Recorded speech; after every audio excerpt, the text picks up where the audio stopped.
Hello, my friends. I understand you were wondering about the amazing resurrection of Jesus Christ. It's been, I'm guessing now, something like 30 years ago when it happened. I was a lot younger man back in those days, but I can remember that as clear as you could imagine, as if it were yesterday. It started pretty early in the morning. We were still sleeping, the disciples in Jerusalem. We were together, hiding out. We had actually found a room where we'd had the Last Supper with Jesus, and it was locked. But anyway, we were there, and we heard a pounding on the door. And we went to the door, and it was Mary Magdalene. And she said to us, she said, "Jesus is not in the tomb. Somebody must have taken his body overnight.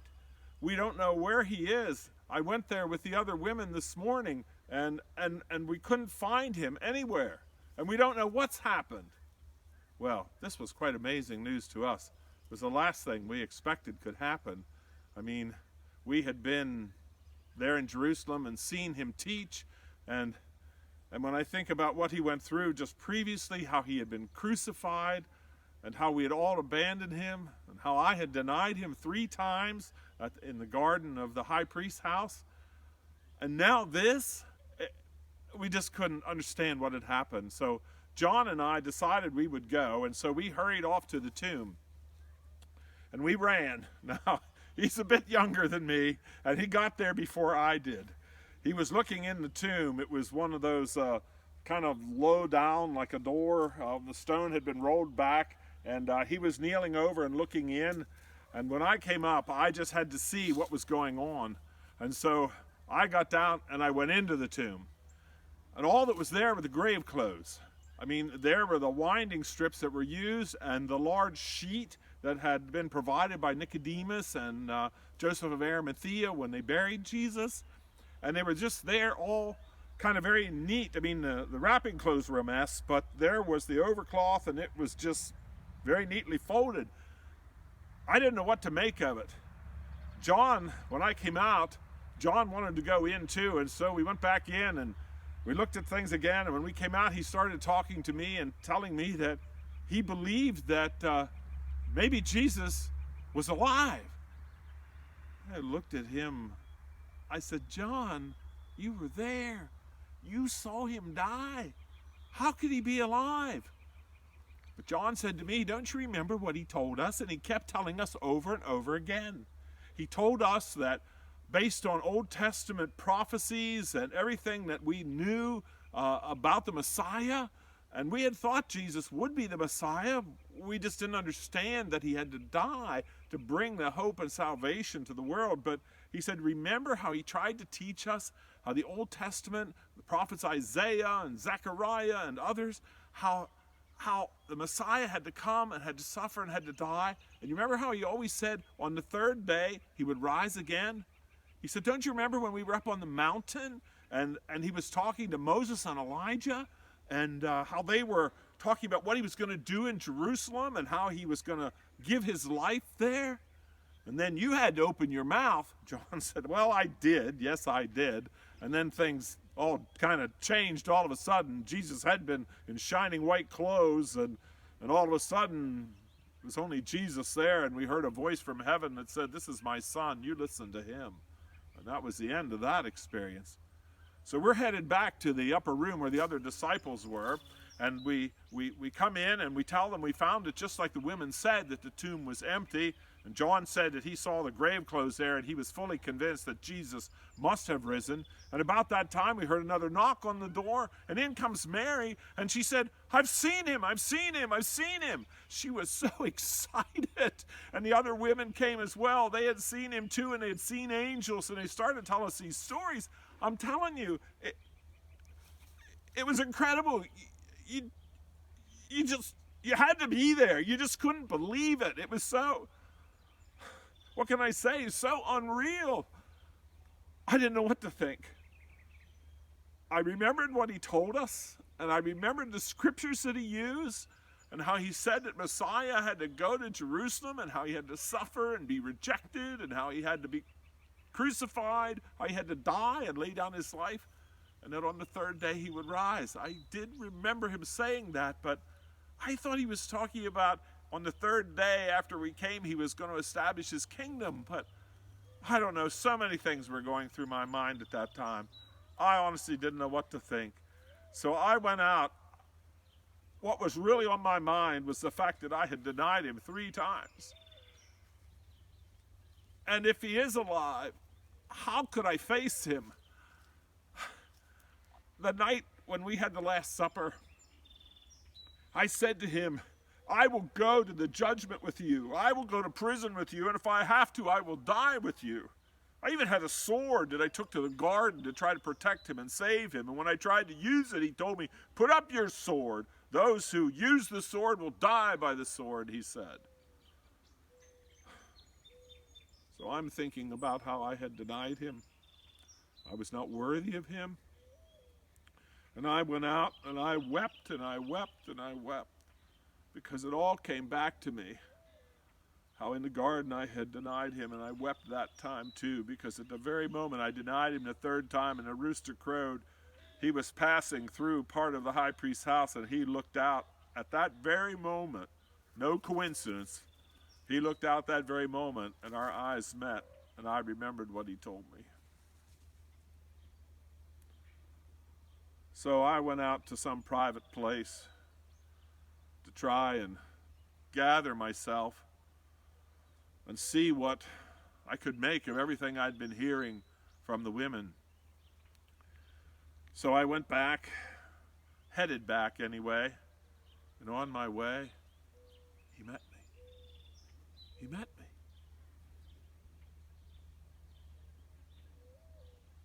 There he was, in his beautiful self, glorious, transformed, but he still had the marks of the nails in his hands, and I could see it in his feet too. I could see the scars on his forehead from where the crown of thorns had been pressed down. But it was him. He was not a ghost. It was truly him.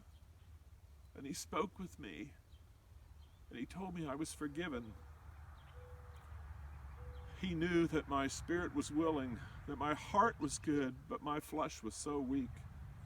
And he told me, just as he told me on that night, that he had prayed for me, and that when I would come to myself and come back to him, that he could use me to be a help to the rest of the disciples. So I went back to the upper room where the other disciples were still gathering, and some of the women were there too, and where they were talking about what had happened. And when I told them that I too had seen him, it was like they couldn't believe me. I insisted. I kept trying to tell them. By this time, it was getting late in the day, and there was another knock at the door. And I'm telling you, every time we're thinking that the authorities are coming to arrest us because they're accusing us now of stealing the body, and they're going to gather us all up because there was a Roman seal upon the tomb, and that was broken, and that was, like high treason. When this knock came at the door, just about sunset, guess who was there? 2 of our brothers who were on the way to Emmaus. They came in and they said they had seen Jesus. They had seen him. Just a few miles outside of the city, they were headed to Emmaus. And Jesus came up beside him, but they didn't know that it was him. And they were bemoaning everything that had happened about Jesus of Nazareth and how he was crucified. And this stranger walked up to them and said, "What are you talking about?" And so they told him, and he said, "Oh, how foolish you are. Do you not know that the Messiah, he has to give his life?" And from the prophets of the Old Testament, all the way from the very beginning of the Old Testament, all the way through the major prophets and the minor prophets, one scripture after another, he explained to them that the law of Moses and the prophecies of God all foretold that the Messiah had to be rejected, had to die, had to lay down his life. He was the suffering servant, as Isaiah called him. And they said, as they got to the place, their destination at Emmaus, they were going to go into town, and he was kind of like going to keep going, but they were so interested in what he was telling them from the scriptures, they said, "Why don't you stay with us? Come break bread with us." And so he went in, to the city and to the place where they were going to stay. And they got into the inn, and anyway, as they explained it, they said they sat down together around the meal, and before they started, they asked him if he would ask a blessing. And when he did, he took the bread and he reached out his hands, and there were the marks. And when he broke the bread, they knew that it was him. And just like, poof, instantly, he disappeared from their presence. So they had to get up and come back to Jerusalem so that they could tell us what they had experienced. And so they did. They came in and they told us this. And again, the rest of the disciples, it was like too much to take in. They could just, well, if you could put yourself in their place. I mean, Thomas wasn't there. I'll tell you about him in a moment. He wasn't there that first night. And then Jesus was in the room. He was in a room with us. And some were still doubting. And he said to us, he said, don't you have something to eat? He said, I'll take some bread, I'll take some fish. And so we gave him that, and he ate it. And he said, I'm not a ghost. It's really me, he said. Come and see. Here are the marks. Touch and see and believe. What an amazing day. You can't imagine. From the earliest morning all the way through into that evening, Jesus showed himself to be truly alive, and that he is truly the Messiah as foretold. Well, as I said, Thomas wasn't with us that night. And we tried to tell Thomas, but Thomas said, I'm not going to believe, he said, unless I can see for myself, unless I can put my hands in the print of the nails and put my hand in his side. I'm not going to believe, he said. We tried to tell him all week long, but we gathered then the next week again in the upper room. And Thomas was with us that time, and Jesus showed up again. He said, peace be with you. My peace I give unto you. Not as the world gives, he said, give I unto you. But my peace that passes all understanding, I impart to you. And then he said to Thomas, come here. Thomas was all beside himself. He actually fell at Jesus' feet. And he said, my Lord and my God. And Jesus said to him these significant words that I want to say to you. He said, Thomas, you have seen and you believe, but blessed are they who will never see but still believe. Friends, I want you to know that I've seen the risen Lord, and I know that he lives. I know that he is alive even today. And I know that if you believe in him too, even though you have never seen him like I have seen him, though you've never viewed or put your fingers in the prints of the nails, or seen a wound in his side or the scars on his forehead, even though you have not seen those things, if you believe, Jesus says, blessed are you, blessed are you. You are one of his.